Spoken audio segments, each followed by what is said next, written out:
Vamos a pedir que el Señor en esta tarde nos muestre algunas cositas interesantes acerca de su palabra y sobre todo lo que les acabo de decir, hermano. Estad preparados, tener respuestas correctas, adecuadas, para que cuando los inconversos, la gente que no conocen al Señor, vengan a hacernos preguntas, nosotros podamos responderle correctamente. Bendito sea Dios. Señor, te damos muchas gracias en esta tarde porque en tu palabra, palabra viva, palabra eficaz, encontramos las respuestas, la solución a muchas cosas que el mundo se pregunta e ignora. Te pedimos, Dios mío, en el nombre bendito y poderoso de tu amado Hijo Jesús, que todo lo que compartamos en esta tarde sea de bendición, sobre todo para los que están buscando la verdad, para los que quieren adquirir conocimiento y conocer la verdad, verdad que les hará libres. Ayúdanos en esta tarde, Señor, a la luz de tu palabra, a dar respuestas a tantos interrogantes y preguntas que la gente tiene hoy en día. Nos ponemos en tus manos y pedimos que nos des luz y claridad en tu palabra, para que podamos, Dios mío, creer adecuadamente, estar firmes en la fe, sin titubear, sabiendo en quién hemos creído. Ponemos este tiempo de estudio en tu palabra, en el nombre bendito de Jesús. Amén y amén. Bendito sea el Señor. Hermanos, quiero llevarles a 4 textos para comenzar. Y el primero va a estar en Jueces capítulo 11.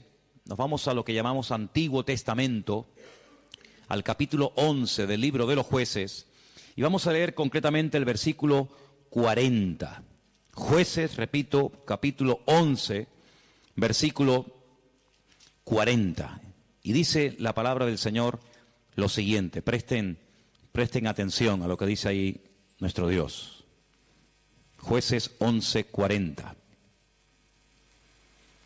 Y se hizo costumbre en Israel que de año en año fuesen las doncellas de Israel a endechar a la hija de Jefté, Gaaladita, 4 días en el año. Fíjense la palabra costumbre. Se hizo costumbre, no era costumbre hasta ese tiempo.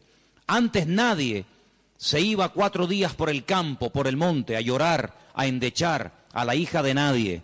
Pero ocurrió algo, ustedes conocen que Jefté hizo un juramento que fue una auténtica locura, y fue la de presentar a su hija en sacrificio al Señor.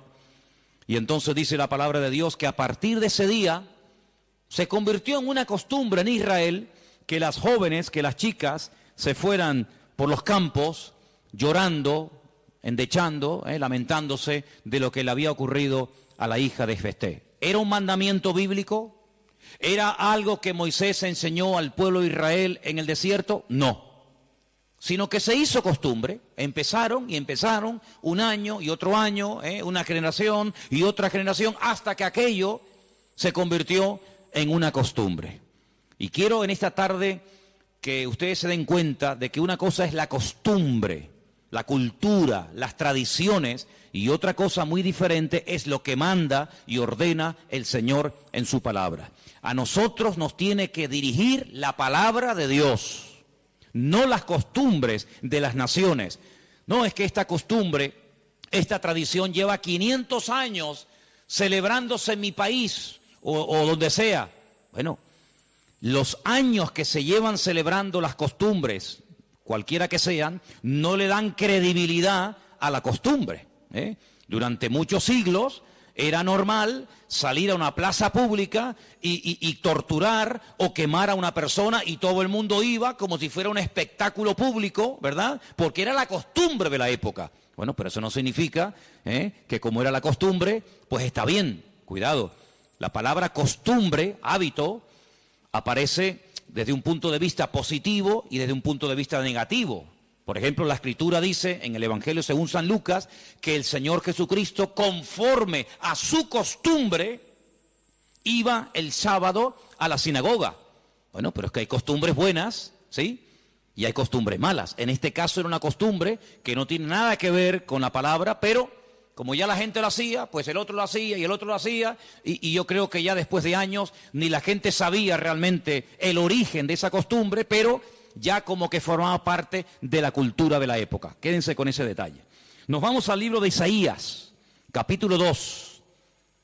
Libro de Isaías, capítulo 2, versículo 6. Y dice lo siguiente, un texto, por cierto, muy interesante. Isaías 2, versículo 6. Ciertamente tú has dejado tu pueblo, la casa de Jacob, porque están llenos de costumbres traídas del oriente y de agoreros, como los filisteos que pactan con hijos de extranjeros.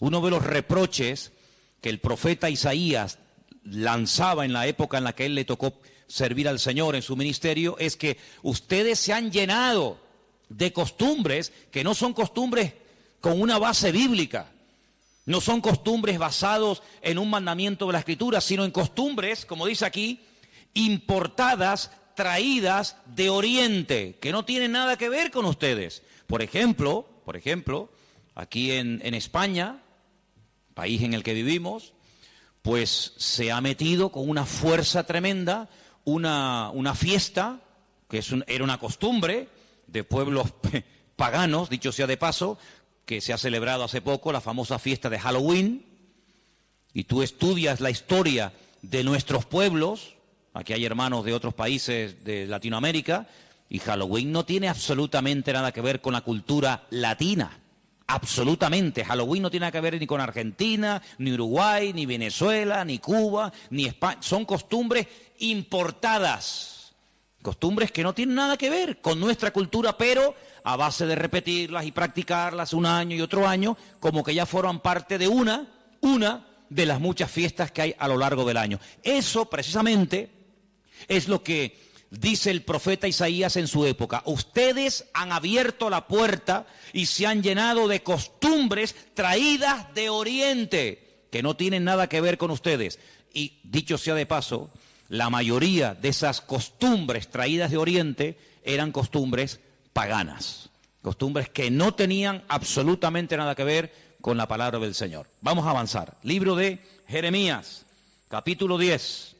Jeremías, el capítulo 10, leemos lo siguiente, versículo 3. Jeremías 10, versículo 3. Miren qué texto tan interesante. Porque las costumbres de los pueblos son, ¿qué dice ahí?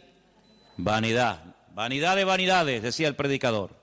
Las costumbres de los pueblos son vanidad. Y ahora habla acerca de la idolatría, que era una de las costumbres, no del pueblo de Dios, sino de los pueblos paganos. Ahí la palabra pueblos es la palabra goyín. La palabra goyín significa naciones. Cuando se habla de Israel, se menciona Israel, para que no haya género de duda. Pero cuando se habla de naciones paganas, naciones extranjeras, naciones, digamos, no adoradoras del Dios vivo y verdadero, se les llama goyín, se les llama naciones. Y en este caso dice, las costumbres de esas naciones, de esos pueblos, son todas absolutamente vanidades. Quédense con eso. Vamos a leer un versículo en Ezequiel, profeta Ezequiel, un libro que no sé por qué no se suele leer mucho, pero tiene textos y historias muy interesantes. En el capítulo 11 de Ezequiel, el capítulo 12, dice así: sabréis que yo soy el Señor, porque no habéis andado en mis estatutos, ni habéis obedecido mis decretos, sino que según las costumbres de las naciones que os rodean, habéis hecho. Las costumbres de las naciones que les rodean, esas son las que ustedes están practicando. No los estatutos, ni decretos, ni fiestas, ni celebraciones que nuestro Dios ha ordenado en su palabra, sino que todo lo contrario. Hay momentos, y ustedes seguramente han leído esos pasajes, donde los profetas, tratando de convencer, de sacudir al pueblo de Israel, les decían: a ver, vamos a ver, díganme ustedes un pueblo, una nación que haya cambiado sus dioses, que hayan dejado sus idolatrías por nuestro Dios. Ninguno. Los egipcios, mira que vieron milagros los egipcios, porque las famosas 10 plagas de Egipto eran milagros, eran demostraciones del poder de Dios, ¿sí o no? Totalmente. Dejaron los egipcios al convencerse de que sus dioses no servían para nada, que hicieron el ridículo. Dejaron los egipcios su idolatría para creer en el Dios de los hebreos, en el Dios de Moisés, ¿sí o no? Para nada. Es más, cuando salen de Egipto, ¿qué hace el faraón? Vamos a perseguirlos, vamos a atraparlos y llevarlos otra vez a Egipto para que sean nuestra mano de obra. No se convirtieron, no se arrepintieron. Y mira que vieron la gloria de Dios, un río lleno de sangre. Bueno, eso es algo tremendo. Cruzaban la calle y allí la gente tenía luz y alegría y vida. Y a este lado, muerte, los animales se morían llenos de úlceras, llenos de llagas, miseria, pobreza, muerte. Oiga, aquí hay una diferencia. Esta gente pinta con sangre de cordero las puertas de la casa y no se muere nadie.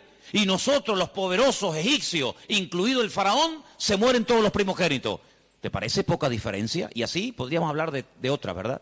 Se convirtieron, dejaron su idolatría por el Dios de Abraham, de Isaac y de Jacob. No. Daniel, en Babilonia, ¿cuántas veces vieron la gloria de Dios a aquella gente? Vieron a Daniel sobrevivir toda una noche y no ser atacado por los leones cuando lo metieron en el foso. ¿Se acuerdan, sí o no? Vieron a aquellos 3 jóvenes que les habían cambiado el nombre, que no se quemaron dentro del horno de fuego. ¿Cambiaron? ¿Recapacitaron? Ninguno. Dice, ¿cómo es posible que ustedes habéis podido comprobar que ninguna nación ha dejado sus dioses, su paganismo, para creer en nuestro Dios, y sin embargo ustedes sí lo han hecho? Dejaron al Dios vivo y verdadero para adorar a Moloch, a Milcón, a Astaroth, a Acera, a Baal. ¿Cómo puede ser eso? Pues eso fue lo que pasó. Ellos cambiaron al Dios verdadero por aquellos dioses, y dice el profeta Ezequiel en este pasaje, todo eso que habéis hecho son las costumbres de las naciones que les rodean, pero ustedes, en vez de influenciarles a ellos, que ellos se conviertan a ustedes, ha pasado todo lo contrario. Ustedes se han terminado convirtiendo a ellos. Han adoptado su forma de vivir, su forma de adorar, su forma de cantar, su forma de comportarse. Y esto es algo realmente increíble, porque esto no ha pasado nunca, nunca en la historia de la humanidad. Una nación ha dejado el paganismo, ha renunciado 100% a toda esa mentira y ha abrazado la fe única y verdadera. Sin embargo, ustedes tenían al verdadero y lo han abandonado. Otros profetas utilizaban el término han adulterado, han sido infieles a vuestro Dios para adorar ¿a quién? Al Dios de las moscas, al Dios de los excrementos, como hay por ahí un Dios también en la Biblia que se llama el Dios de los excrementos, para adorar a las criaturas en vez de adorar al Creador. Increíble, increíble. Entonces, los profetas que hemos leído, Jeremías, Isaías, Ezequiel y también en el libro de Jueces, dicen que todo eso, esas costumbres son todas vanidades. Y entonces nosotros como creyentes, que hemos, como dice la Biblia, pasado de muerte a vida, cuando nos convertimos al Señor, cuando salimos de donde hemos salido cada uno, pues tenemos con el paso del tiempo que no solamente decirle al Señor, Dios mío, gracias por haberme salvado, gracias por haberme perdonado los pecados, sino que quiero también pedirte, quiero que me ilumines, porque a lo mejor de mi antigua vida, cuando yo no te conocía, cuando andaba en la ignorancia, cuando estaba en la idolatría, en las costumbres que practiqué yo y mi familia durante toda la vida, Señor, quiero que tú me ilumines, por si acaso todavía puede ser que en mi vida, en mi familia, en mi forma de hablar, de pensar, de vestirme, etcétera, etcétera, todavía quedar algo que no está bien, pero que como lo hace todo el mundo, pues no parece que sea tan malo. Porque si os dais cuenta, hermanos, hay cosas que se hacen hoy en día que están mal, pero sin embargo, como las hace todo el mundo, no se ven mal. Por ejemplo, a mí una de las cosas que me llama la atención, cuando voy a lo mejor a algún supermercado, es que de un tiempo a esta parte, en la parte donde está todo lo que es los puros y los cigarrillos y todo esto, es increíble. ¿Os habéis dado cuenta lo que ponen como advertencia, en las cajas de cigarrillos, el cigarrillo mata, ¿eh? El cigarrillo produce enfermedades pulmonares, cáncer, y esto y lo otro. Pero ¿quién hoy en día iría por la calle poniéndole una multa a una persona por fumar? Nadie. ¿Por qué? Porque como lo hace todo el mundo, ya forma parte de una vida normal, pues no se ve tan mal. Pero cuidado, el que lo haga mucha gente no significa de que esté bien, ¿sí o no? Entonces puede ser que a lo mejor algunos de ustedes en algún momento se ha sentido, perdonen la expresión, como un bicho raro en su puesto de trabajo, con los amigos, con la familia, con los vecinos, ¿sí o no? Porque resulta que todo el mundo ve bien, pues ciertas y determinadas cosas que cuando vamos al manual, cuando vamos a la palabra de Dios, resulta que no solamente están mal, sino que incluso son pecado y abominación ante los ojos de Dios. Vaya usted a una manifestación de miles y miles y miles de personas a favor del aborto y párese en esa marcha y diga que el aborto es un crimen, que es un asesinato y que eso es una abominación delante de Dios. ¿Lo matan? ¿Sí o no? ¿Lo matan? Párese usted en una manifestación donde están llevando a una virgen, a un patrón, a un santo y diga, ¿pero qué estáis haciendo? Si nuestro Dios prohíbe todo esto, si eso es abominación delante de nuestro Dios, si en la base mínima, que son los 10 mandamientos, ya se prohíbe categóricamente todo esto, ¿te matan? ¿Por qué? Porque es que esto se ha practicado. Y claro, después ves ahí al alcalde, y ves al teniente alcalde, y ves al concejal de no sé qué, y ves a fulanito de tal, y incluso al rey, y ves a la reina, y ves a la... Entonces parece que como que no está tan mal porque lo practica mucha gente. Y quiero decirte, querido hermano, que en algún momento de tu vida puede ser que tú te sientas como que vas contracorriente, como que la gente como que no te entiende y como que tú estás en otra frecuencia, en otra onda, y es como algo imposible de que lleguen a un entendimiento. Pero al fin y al cabo yo pregunto, hermanos, ¿nosotros a quién tenemos que agradar? ¿A quién tiene que agradar usted? ¿A nuestro Dios, sí o no? Bueno, pues si por agradar a Dios me pongo en contra de la familia, ¿estás dispuesto a pagar el precio? ¿Para qué te vas a bautizar? Con la edad que tú tienes. Si a ti ya te bautizaron tus padres cuando eras pequeñita, no lo pueden entender. Pero saben, hermanos, nosotros, repito, primero a quien tenemos que rendir cuentas a nuestro Dios. Y en segundo lugar, tarde o temprano, como dije el domingo pasado, la fe. Y cuando hablo de la fe, yo no me refiero solamente a la creencia, sino me refiero, cuando hablo de la fe, también aglutino nuestro estilo de vida. Porque nuestra fe es un estilo de vida. Somos diferentes, ¿sí o no? Somos diferentes. Somos diferentes a la hora de hablar, a la hora de pensar, a la hora de reaccionar ante una situación. Somos diferentes, lo queramos reconocer o no, somos gente diferente. Eso incluye también el concepto fe. No solamente que creo en un Dios, en un cielo, en un infierno, en la Biblia como palabra de Dios, sino que la fe me lleva a una serie de cambios. Bueno, pues en ese paquete de mi estilo de vida, yo tengo que pararme y decir, ¿lo que estamos haciendo forma parte de una base bíblica o de costumbres que se han ido traspasando de padres a hijos, de generación en generación, y yo, como he formado parte toda la vida, evidentemente, de este sistema de vida del mundo, pues las he incorporado como algo normal, pero nunca me paré a preguntarme si lo que yo estaba practicando, si lo que yo estaba creyendo era de Dios o era algo totalmente antibíblico. ¿Quién te convenció a ti? ¿Cuándo te diste cuenta de que adorar imágenes no era de Dios? Algunos de ustedes lo hicieron toda la vida. Pero llegó un momento en el que dijiste, esto no es de Dios, ¿sí o no? El que fue ladrón, el que fue drogadicto, el que practicó la prostitución o cualquier otro pecado. Hay un momento en la vida en el que a la luz de la Escritura, oyendo los mensajes, las predicaciones, leyendo la Biblia, el Espíritu, ¡pam!, te golpeó, ¿sí o no? Te tocó y dijiste, que va, yo no puedo seguir por este camino. Y cuanto más profundices en la Biblia, cuanto más profundices en la palabra, te das cuenta de que uno tiene que cambiar en todo, en todo. forma de hablar, a veces, ¿por qué no decirlo?, hasta en la forma de vestir, ¿sí o no? Hombre, vamos a ver, si por ejemplo una chica que está ejerciendo la prostitución esta tarde se convirtiera al Señor, seguramente la forma como esa chica se viste, que está diseñada para seducir, para atraer, para llamar la atención, pues cuando esa chica se convierta al Señor, lo más probable es que el Espíritu le ponga en su corazón que la forma como viste, pues es una forma que tiene una finalidad, pero que esa finalidad en absoluto la tengo que llevar a cabo en un culto. Por lo tanto, seguramente, en un momento determinado, el Señor le pondrá en su corazón, oye, vístete un poco más decentemente, más ¿sí o no? Seguramente que sí. Y el que toda la vida ha estado robando o toda la vida ha estado haciendo daño, seguro que el Espíritu le va a hablar en ese área de su vida. Pero luego hay otras cosas, como hemos leído, costumbres, que como que no las vemos tan mal.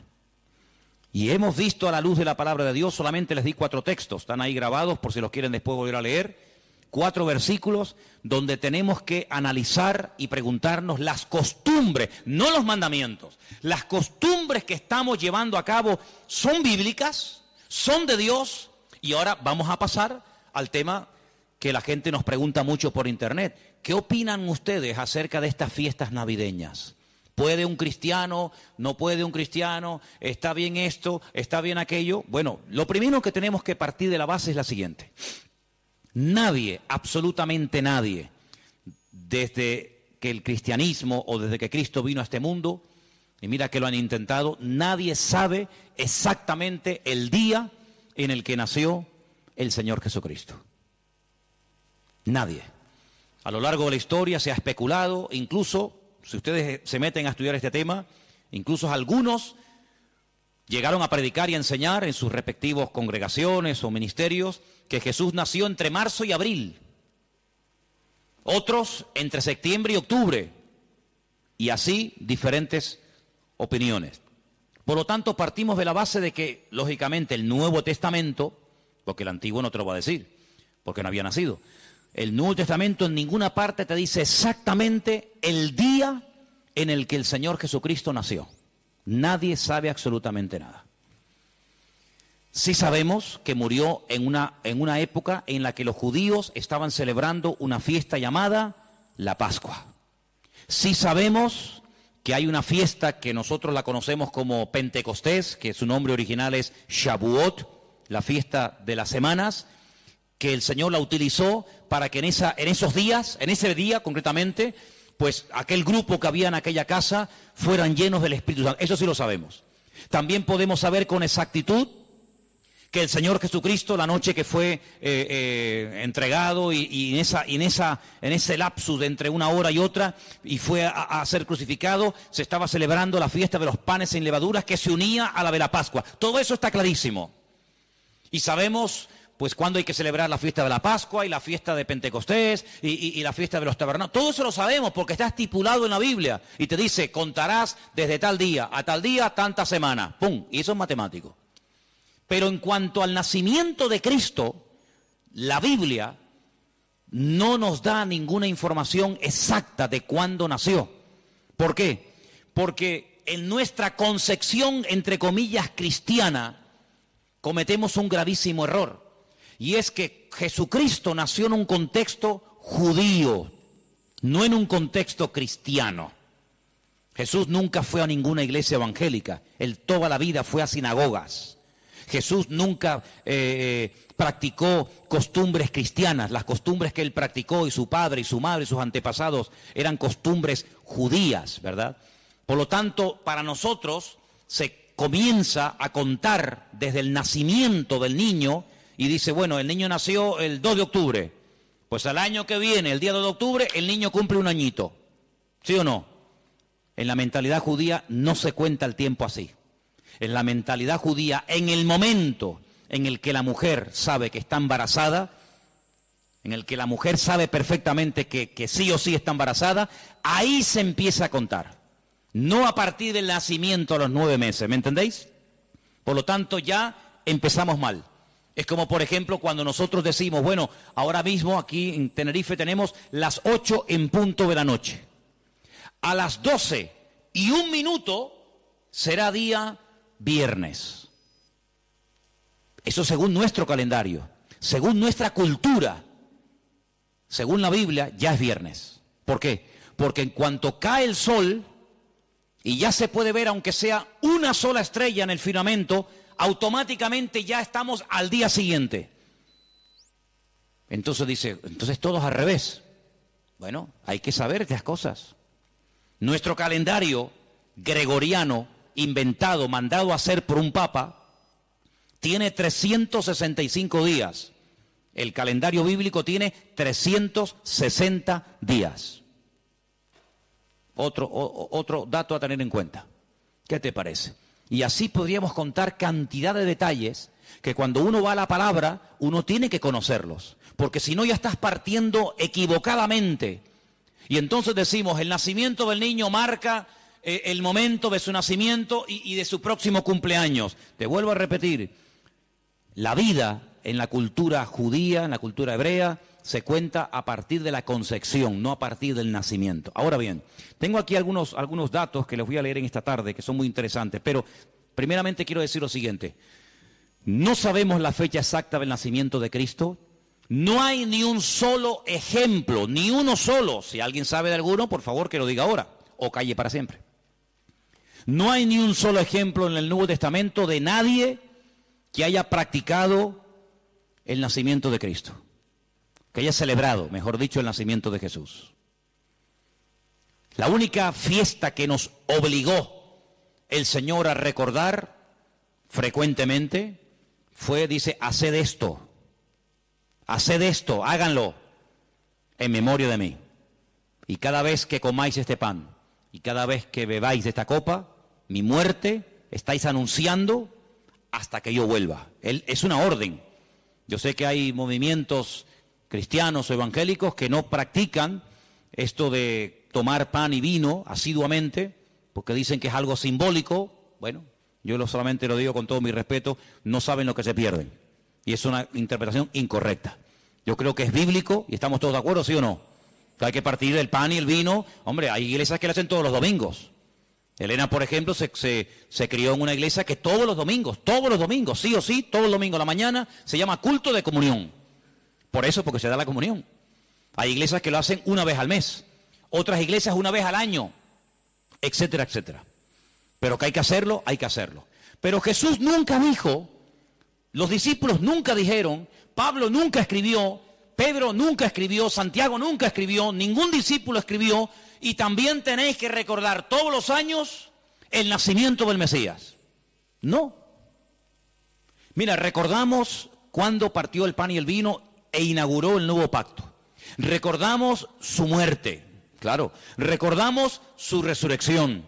Recordamos la venida del Espíritu Santo en el día de Pentecostés. Recordamos un montón de cosas, pero bíblicamente no te puedo demostrar, no lo puedo hacer. Te estaría mintiendo. No te puedo demostrar bíblicamente que los primeros cristianos celebraban el nacimiento de Cristo. No lo hacían. Ni siquiera es un mandamiento de la Biblia el celebrar dicha fiesta. Entonces te estoy dando información para que lo sepas. La fecha exacta del nacimiento de Cristo no se encuentra registrada en el Nuevo Testamento. Ahora, el famoso día 25 de diciembre ha sido un día que en el mundo pagano, en el mundo greco-romano, ustedes saben que estaban los babilónicos, luego vinieron los medos persas, a continuación los griegos y después los romanos. El Antiguo Testamento, lo que llamamos vulgarmente Antiguo Testamento, termina con el imperio medo-persa. Pero cuando empezamos a leer el Nuevo Testamento, nos encontramos a los romanos. Y tú dices, ¿pero y los griegos? ¿Ves? La Biblia no te da información sobre los griegos. Pero entre el Antiguo y el Nuevo Testamento, que hay 400 años de silencio, ¿sabían eso, no? Nuestro Antiguo Testamento, ¿cuál es el último libro del Antiguo Testamento según nuestra Biblia? Malaquías. Pero cuando tú vas a una Biblia hebrea, tú te das cuenta que el último libro del Antiguo Testamento no es Malaquías, es Segunda de Crónicas. Da igual, el orden no altera los factores, ¿no? Sea uno, sea otro, son exactamente los mismos, aunque el orden es diferente. Pero cuando se termina de escribir, cuando el último profeta del Antiguo Testamento terminó su mensaje, supongamos que fuera Malaquías, hasta que encontramos al siguiente profeta predicando. ¿Y quién fue el siguiente profeta entre el Antiguo y el Nuevo predicando? ¿Quién fue?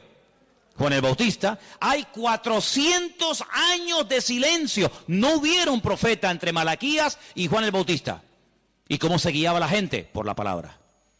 Ahí estaba todo escrito, todo comprimido, todo condensado. Y fue un tiempo de silencio, de palabra profética, pero la palabra ya estaba escrita. Luego la gente querían palabra, vayan a la palabra, valga la redundancia. Vayan a la escritura y ahí encuentran todo. Bien. Entonces, cuando vamos a estudiar la palabra de Dios, nos encontramos que ese imperio que no aparece en el Antiguo Testamento, que son los griegos, que aparece en esos famosos libros que yo he recomendado muchas veces que lean, Primera y Segunda de Macabeos, que son la familia de los Macab, que significa martillo en hebreo. Los macabeos son los que martillaban, los que machacaban.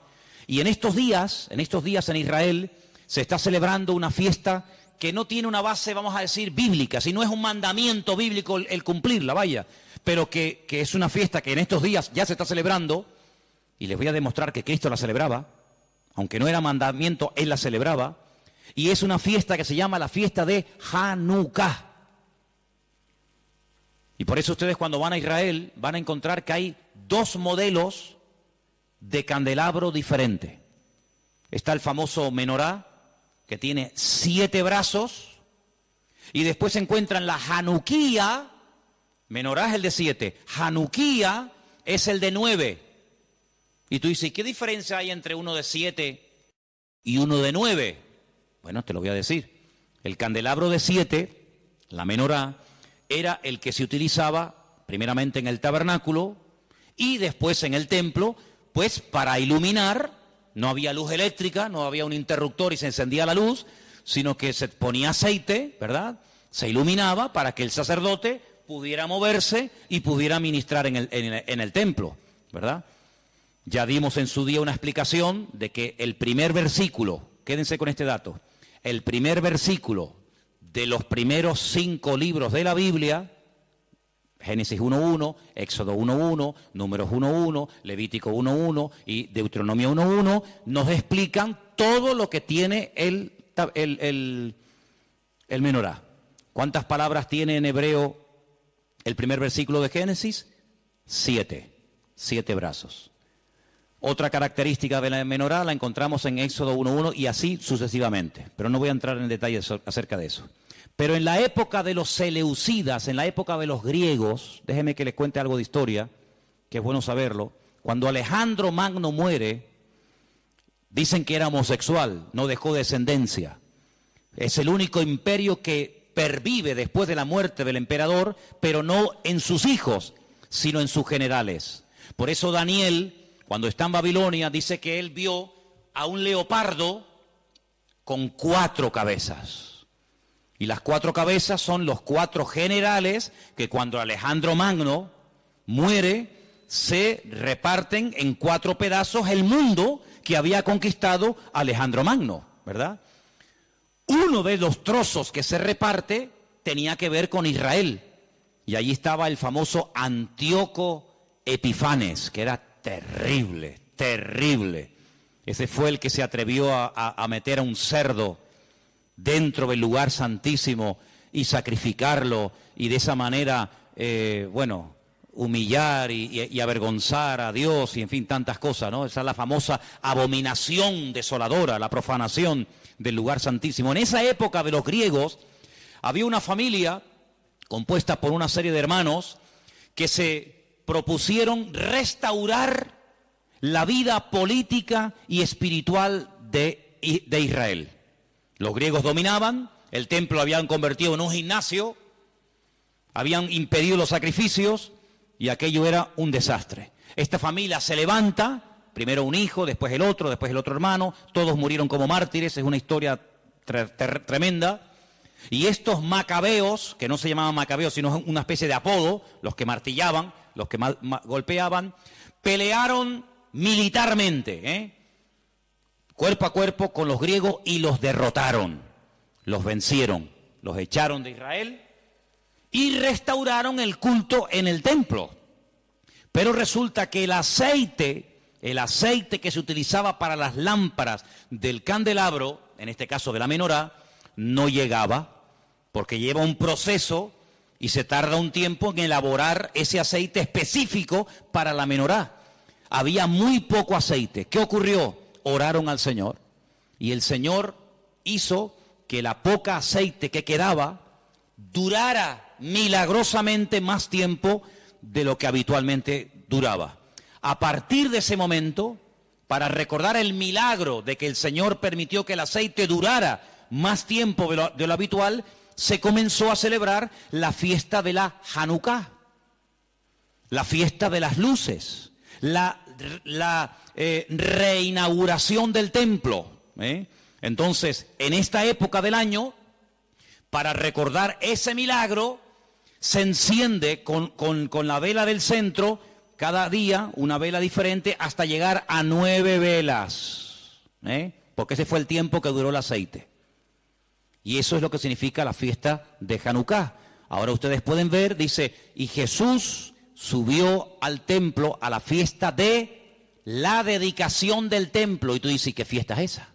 Porque ahí no dice Pascua, ahí no dice Pentecostés, ahí no dice tabernáculo, dice a la fiesta de la dedicación del templo. Pero si el templo ya estaba inaugurado cuando Cristo vivía. Pero era la fiesta en la que se recordaba la reinauguración del templo cuando los macabeos derrotaron a los seleucidas, a los griegos, y entonces esa era la fiesta de Hanukkah que Cristo la celebraba, Juan capítulo 10. Entonces Cristo, que sabía la historia de esa fiesta, dice, yo soy la luz del mundo. Y la gente sabía lo que estaba diciendo, porque así como este aceite, esta luz se enciende, yo soy ahora la luz del mundo. Y posteriormente a sus discípulos le dice, y ahora también vosotros sois la luz del mundo. Y todo está basado en algo que pasó en aquel tiempo. Entonces, cuando vamos al Nuevo Testamento, nos encontramos que nos dice la Biblia quién gobernaba en el Imperio Romano en el tiempo del nacimiento de Cristo. Pero cuando se hace el calendario gregoriano o cristiano, vaya, el que tenemos ahora mismo nosotros, se cometió una gravísima equivocación. Algunos calculan que del verdadero calendario bíblico al que usamos actualmente puede haber una diferencia entre 4 y 6 años. Es decir, que en vez de estar ahora en el 2015, estaríamos ahora 4 años o 6 años más de lo que estamos. Y eso es bueno saberlo, porque la Biblia nos da datos acerca de lo que va a ocurrir en cada tiempo, y por eso estamos viendo profecías cumplidas nosotros en este momento, que tú dices, pero no me encaja el tiempo. Claro, no te encaja el tiempo si te llevas por el 2015, pero si te llevas por el calendario bíblico, te encaja todo de una forma maravillosa, porque Dios no se mueve con el calendario inventado por don Gregorio, sino Él se mueve por el calendario inventado y creado y dado por Él en su bendita palabra. ¿Cuántos dicen amén? Entonces, sigo leyendo esto que está muy interesante. La historia de la Navidad parece tener los primeros antecedentes entre el 320 y 353 después de Cristo. Es decir, que hasta el 350 y pico después de Cristo, ningún cristiano, ninguna iglesia practicaba o celebraba lo que vulgarmente llamamos la Navidad. Durante más de 300 y pico de años, esto no existía. ¿Qué te parece? Yo dije un día que si ustedes quieren ver la transformación terrible que experimentó el cristianismo, tienen que leer detenidamente lo que pasó en el Concilio de Nicea. Ahí en Google, se meten, Concilio de Nicea, estudien, lean lo que allí pasó. El cristianismo del 300 para atrás era diferente al cristianismo que se vive hoy en día del 300 y pico hasta nosotros. Todo cambió, hermanos, todo cambió.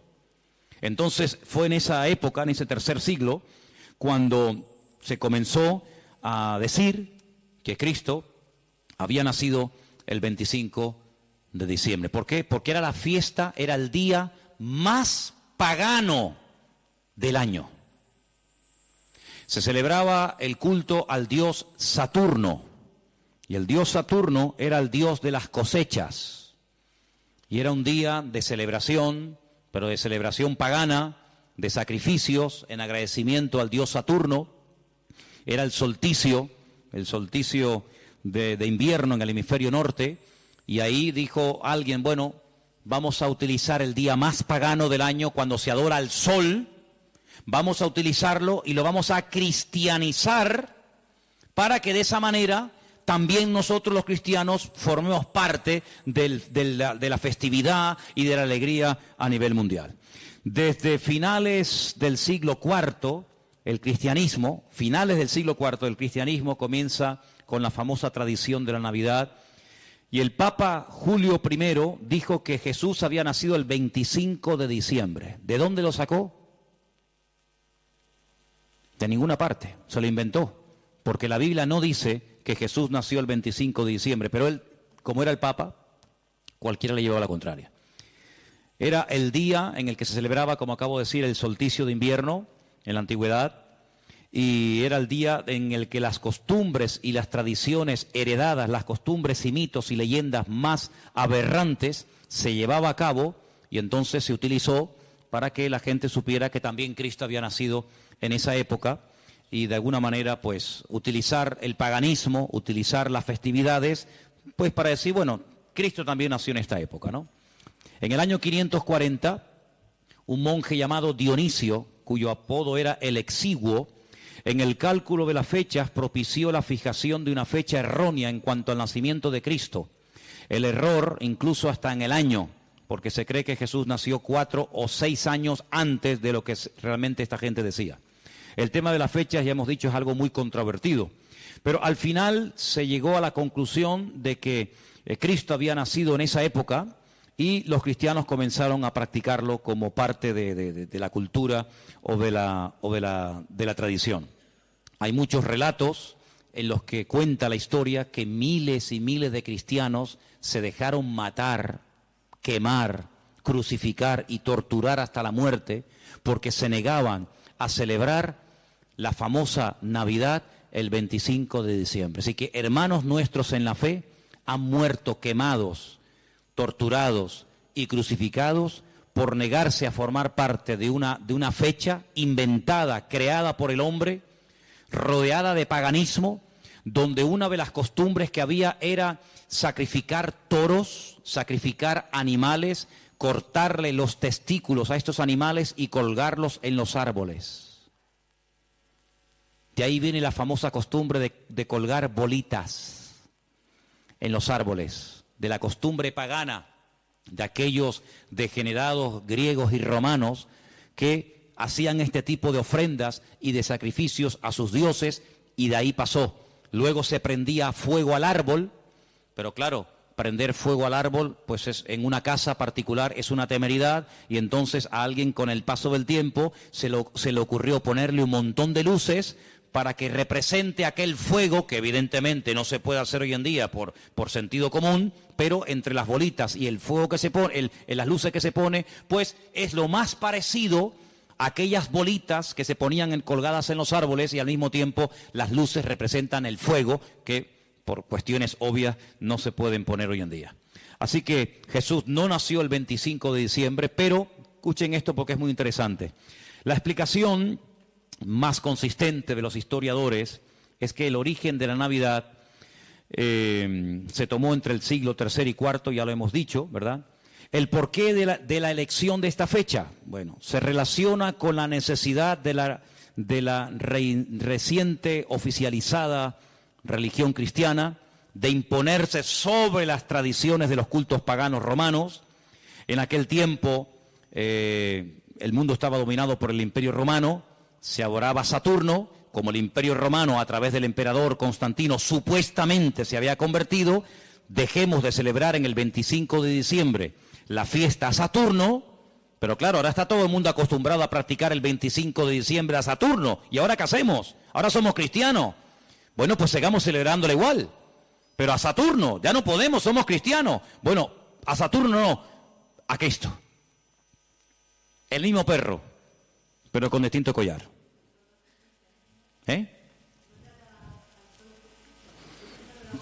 Adoraban al sol.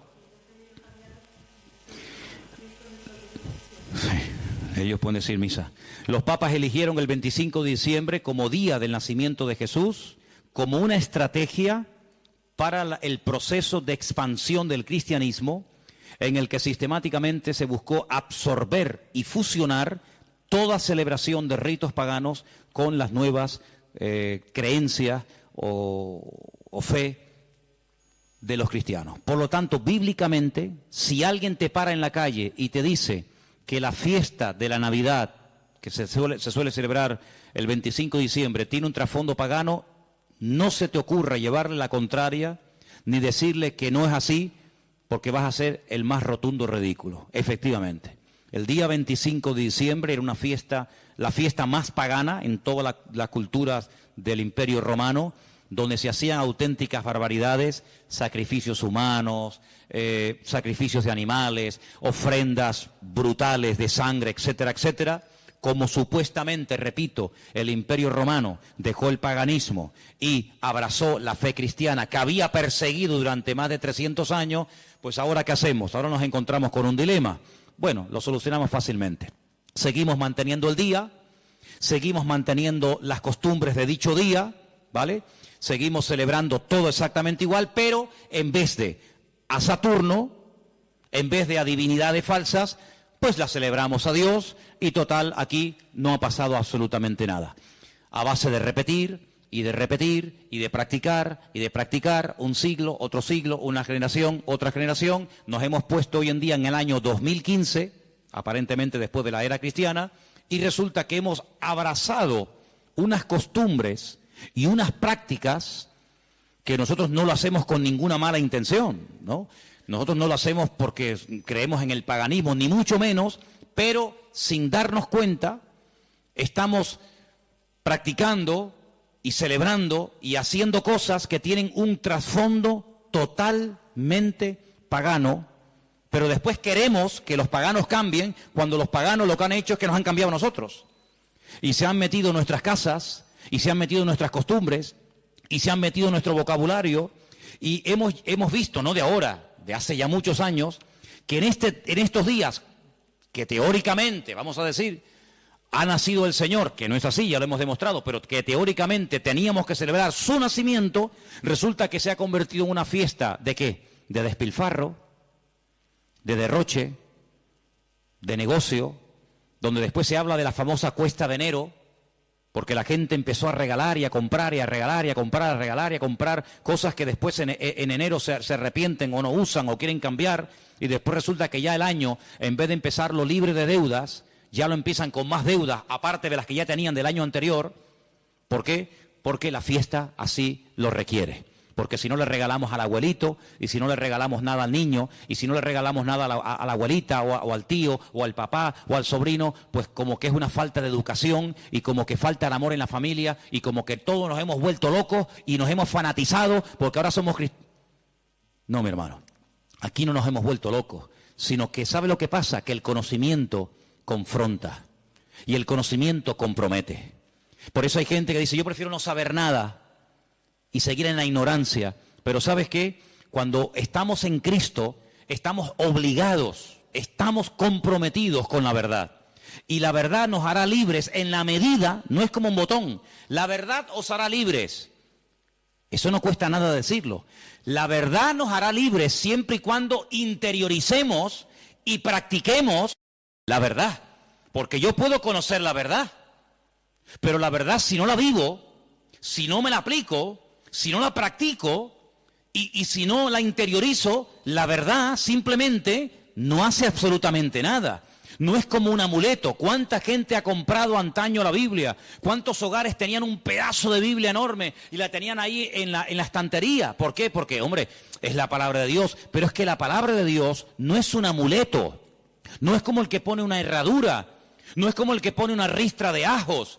No es como el que recurre a un amuleto, que los hay en todas las religiones. Los judíos también tienen un montón de amuletos, ¿eh? No se pueden ustedes imaginar. La famosa segulá y tantos amuletos creados y diseñados y vendidos y bendecidos por los rabinos para protección del mal de ojo, para protección de no sé qué, para protección de los malos espíritus. En todas las religiones siempre ha habido amuletos, pero la verdad, la Biblia no es un amuleto, es un estilo de vida que nos lleva a comprometernos y nos lleva a decir: Señor, perdóname, porque he estado creyendo y practicando y encima enseñando y transmitiendo una mentira, creyendo que es una verdad. Y no hay nada peor que creer que algo de mentira es una verdad y yo la practico en mi vida. Hermanos, en estos días, generalmente en todas las iglesias, incluido esta, suele ocurrir algo muy común. Y es que, por ejemplo, lo notamos, ¿no? Y no es que llevemos un control excesivo del tema, pero les cuento la realidad. Muchísimos creyentes se gastan el dinero que tienen y el que no tienen, y se olvidan muchas veces de lo que tenían que haber apoyado con su dinero a la obra de Dios. ¿Por qué? Porque hay que comprar regalos a todo quisque, y hay que tirar la casa por la ventana. Y si nos vamos a la noche a la cama sin tener toda la mesa llena de comida, como que no hemos celebrado Navidad. Y yo pregunto, imaginémonos por un instante, que no es así, pero trabajemos con la hipótesis. Bueno, vale, nació el 25 de diciembre, vale, perfecto. Si realmente nació el 25 de diciembre, ¿a quién tendríamos que celebrar la fiesta? Me imagino que al Señor. Pero nosotros somos tan listos que nos hacemos la fiesta para nosotros. Y tendríamos que traerle regalos a Él. ¿Cómo? Bueno, pues ¿qué le hace falta a la iglesia? Pintarla. Yo regalo este año la pintura. Si el cumpleaños del Señor y esta es la casa del Señor, ¿qué le hace falta a la iglesia? Más sillas, yo las regalo. Pero no hacemos regalos al que cumple años, teóricamente, sino que nos hacemos regalos a nosotros. A papá, a mamá, al tío, al sobrino. Y yo digo, bueno, ¿el cumpleaños de quién es? ¿Tuyo? ¿O es el del Señor? Porque si es el del Señor, al que menos le hemos regalado ha sido a Él. Resulta que nos hemos regalado a nosotros. Y tenemos, los que tengan, ¿no?, el árbol lleno de docenas de juguetes y docenas de regalos. Y tú dices, ¿y el regalo del Señor dónde está? Porque la iglesia no puede sufrir en estos tiempos, en este mes de diciembre, porque teóricamente sería el mes de más abundancia, ¿sí o no? Tendría que ser el mes en el que sobraran Biblias, sobraran sillas, sobrara de todo, porque es el día especial del Señor. Pues ¿saben qué? Suele ocurrir generalmente todo lo contrario. Es cuando tal vez menos nos acordamos del Señor. Ahora, nosotros vamos a utilizar la fiesta que el mundo inventó, no el Señor, no la iglesia primitiva, no la Biblia. Nosotros vamos a utilizar la fiesta que inventó el mundo para decirle al mundo el motivo por el cual el Señor vino a este mundo. Que no fue otro más que morir por nuestros pecados, derramar su sangre y restaurar nuestra vida y sacarnos de la miseria y de la ignorancia y ponernos en el reino de su amado Hijo. Eso es lo que vamos a hacer. El mundo que celebre lo que quiera. No es un tiempo para derroches, ni despilfarro, ni borracheras. No es un tiempo para trasnochar y tirar la casa por la ventana y parece que si no le regalo un suéter, o un pantalón o una camisa, fulano se enfada y me mira, pues que me mire como quiera. Pero no es un tiempo para nosotros. Tendría que ser en todo caso un tiempo de más oración, de más compromiso, de más reuniones, de más entrega. Tendría que ser eso. Si verdaderamente nació en esta época, tendría que ser eso. Pero lamentablemente vemos que no lo es. Y entonces, amados hermanos, resumiendo un poco todo esto, ¿qué vamos a hacer nosotros? Vamos a decirle al mundo, claro, nosotros creemos que Él vino. ¿Cómo no lo vamos a creer? Nosotros creemos que Él nació y que Él vivió en esta vida y que Él murió y que Él resucitó y que digan lo que quieran, pero vino con propósito, vino con un objetivo, no vino para entretenernos, no vino para que ahora en diciembre tiremos la casa por la ventana, luego en abril, marzo, abril, volvamos a recordar toda la tragedia de la sangre, de la muerte, de Pilato, de la crucifixión, de la tumba, de los latigazos, etcétera, etcétera, y el resto del año. No, hermano, no vamos a dejarle al mundo que nos diga cuándo y dónde tenemos que celebrar lo que tendríamos o no que celebrar. ¿Qué es lo que tenemos que celebrar? Lo que dice la Biblia. Haced esto en memoria de mí. Ahí tienes ya un ejemplo. Si dice el Señor, nos dice el Señor, haced, cumplid con esto en memoria de mí, Bueno, ahí tenemos una obligación, pero en ninguna parte mi Señor, nuestro Señor, ni a ti ni a mí, nos dice, y una vez al año recuerden que el 25 de diciembre yo nací, porque dicho sea de paso, cuando Cristo nació, la palabra diciembre ni existía, porque ni ese mes existía cuando el Señor Jesucristo nació, sino que estamos hablando de términos y de palabras creadas, diseñadas e inventadas por los hombres. Y quiero que este año sea diferente. Debe ser diferente este año en nuestras casas. Lo dije hace mucho tiempo, cuando pongamos la mesa y nos juntemos los hermanos, los amigos, los familiares, etcétera, pongan en la mesa un cubierto como si Él estuviera sentado en la mesa con nosotros. Para que cuando venga un inconverso te diga, oye, ¿y ahí no se va a sentar nadie? Sí, ahí está sentado esta noche el Señor con nosotros.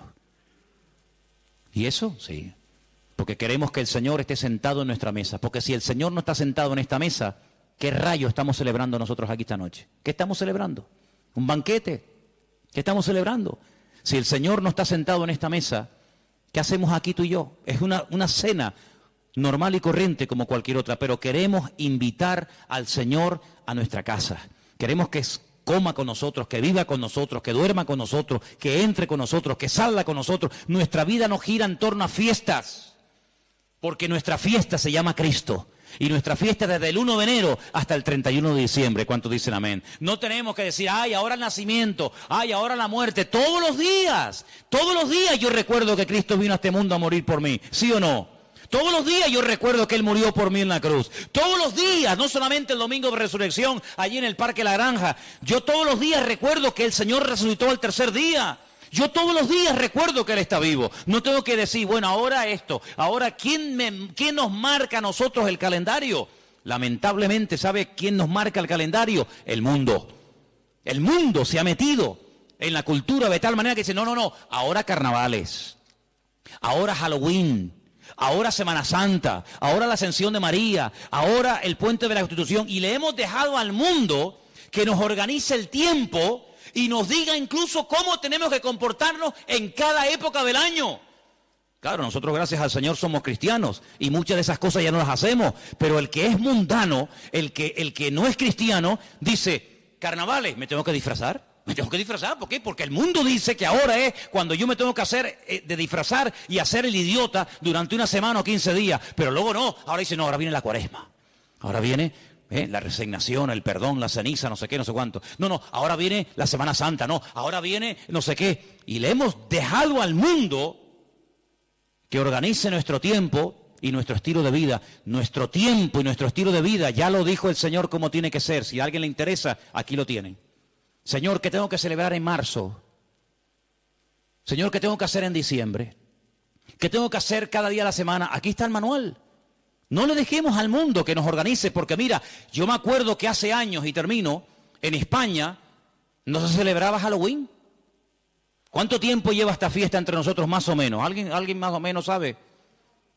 8 años. Bueno, 8 años. Y nosotros ya tenemos una edad. Luego, durante muchos años de nuestra vida, esta fiesta en España no se celebraba. Íbamos a un centro comercial en esta época de noviembre, creo que se celebra esta fiesta terrible, y no había ninguna calabaza, no había ninguna cosa de terror. ¿Por qué? Porque esta fiesta no se había introducido. Pero mira cómo la metieron. Mira cómo la metieron, amigos. Y el otro día, el Black Friday. Ya nos metieron otra. Y en enero, ahora y el mundo tiene, hermano, lo tiene tan claro, el diablo tiene tan claro los objetivos que dice, mira, a la gente le gusta varias cosas. Comer bien, vestir bien, vivir bien y divertirse. Perfecto. Como no quieren ser guiados por el camino de la palabra, como no quieren ser guiados por el camino de Cristo, sino quieren seguir por el camino del relajo, por el camino de despilfarro, pues yo le voy a dar. Y el diablo le da a la gente lo que quiere. ¿Quieres carnaval? Toma carnaval. Y tú dices, ¿cómo puede ser que un país que ha estado años en crisis llegue la fiesta del carnaval y no haya pagas para gente que no tiene nada y que están en el paro y que no tienen los pobrecitos nada? Y resulta que ayuntamientos den subvenciones de miles y de miles de euros a personas para que tiren la casa por la ventana durante una semana o durante un mes. ¿Cómo es posible? Es que el pueblo quiere eso. El pueblo quiere eso. En el pueblo de Tordesillas, en la provincia de Valladolid, la tradición del toro de la Vega. ¿Quién no ha oído esa barbaridad? Cogen un toro bravo, lo sueltan al campo y miles y miles y miles y miles de personas lo rodean, lo pinchan, lo clavan, lo torturan. Cuando ya el animal está reventado que no puede más, llega uno, rácate, le clava una lanza, lo montan en un caballo, lo llevan al pueblo y es el héroe, porque este año ha matado el toro de la Vega. Cuando van allí la gente a protestar en contra de esta fiesta, cuando han ido ecologistas o personas que dicen, oye, pero ¿cómo puede ser esto? Los han sacado del pueblo a patadas, los han apedreado. Y cuando los periodistas pueden acercarse a uno de aquellos fanáticos, ¿saben lo que les dice? Nunca dejaremos de celebrar esta fiesta en nuestro pueblo, porque esta es una tradición que hemos tenido en nuestra tierra de toda la vida. Y es como si la tradición impera por encima de la razón. Primero la tradición, luego la razón. Primero la tradición y luego todo lo demás. Pero vamos a ver, pero como creyentes vamos a entrar en ese juego. Hermanos, muchos de ustedes cuando entraban al agua y se iban a bañar no se persignaban.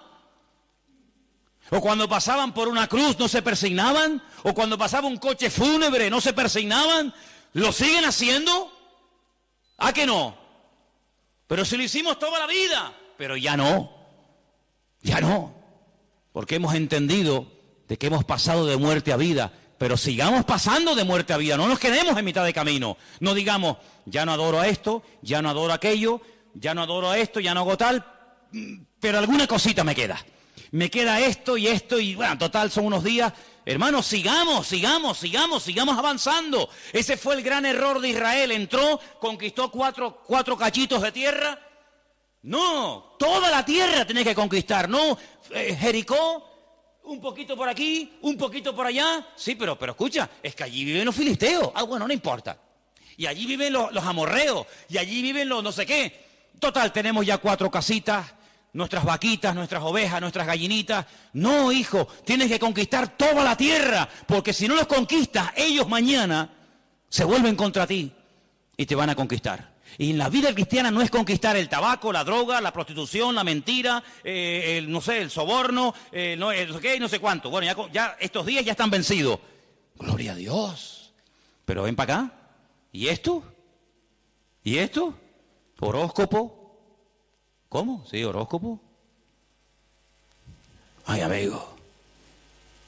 No, pero es que ya no fumo, ¿no? Que no estoy hablando de eso. Eso ya está. Todavía tienes un poquito de horóscopo. Un poquito ahí de no sé qué. ¿Esto cuándo lo vas a conquistar? Lo que has conquistado no es excusa para no seguir conquistando lo que te falta. Es más, si has conquistado y superado cosas tremendas, te tienes que agarrar a eso y decir, Señor, como tú me ayudaste a conquistar y a vencer esto, que para mí era algo grande, importante, agárrate a eso y sigue practicando cosas. Porque yo te voy a decir una cosa. Cuando el Señor llamó a Gedeón, ¿se acuerdan? Llamó a Gedeón y le dice, mira, ven para acá. Tu padre tiene un ídolo en la casa y lo adora. Levántate y rómpeselo. Y Gedeón dice, el ídolo de mi padre. Dice, sí, porque él no lo va a romper nunca. Entonces tú, que tienes las ideas más claras que él, ayúdalo, desata a tu padre. Porque si tú le dices a tu padre, papá, Dios me ha dicho que rompas el ídolo, tu padre nunca lo va a hacer. Pero tú sí lo tienes claro, ayuda a tu padre. Tú tienes más luz que él. Y entonces dice que lo hizo de noche. No se atrevió a hacerlo de día. ¿Saben la historia, no? Se levanta, despedaza el ídolo del padre. Y al día siguiente, ay mi madre, se monta la marimorera en la ciudad. ¿Quién rompió el ídolo del fulano de tal? El ídolo, el muñeco, la imagen del padre de Gedeón. Sale el padre de Gedeón, se entera y dice, bueno, si era tan poderoso, no fue capaz de defenderse. No sé quién habrá sido, pero vino alguien, lo rompió y no fue capaz de defenderse. Luego, no era tan Dios como yo creía que era. Fíjate que el hijo ayudó a que el padre se diera cuenta de que había estado adorando a un muñeco, creyendo que era un Dios poderoso, y cuando le atacaron, como es un ídolo, no pudo defenderse. Mira como un pequeño detalle, bueno, pequeño, como un gran detalle de su hijo, le ayudó a su padre a decir, oye, gracias, porque hoy me he dado cuenta de que yo estaba adorando a un muñeco. Hermano, hay gente que a lo mejor dice, mira, yo esto lo voy a dejar de hacer. ¿Por qué? Porque no es de Dios. Pero hay gente que no tendrá la fuerza. ¿Por qué? Porque la costumbre, la tradición, la familia, la sociedad, no sé qué. No te preocupes, yo le digo a la gente, mira, ¿usted le da miedo romper los muñecos que tiene? Ay, sí, porque me da cosita, tráigaselo que yo se los rompo. Yo le ayudo. No será la primera vez que me voy a ese patio ahí y me lío a martillazos con Pedrito, con Juanito y no se defienden tú, ¿eh? Los desmigajo todos.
Y no se defiende ninguno.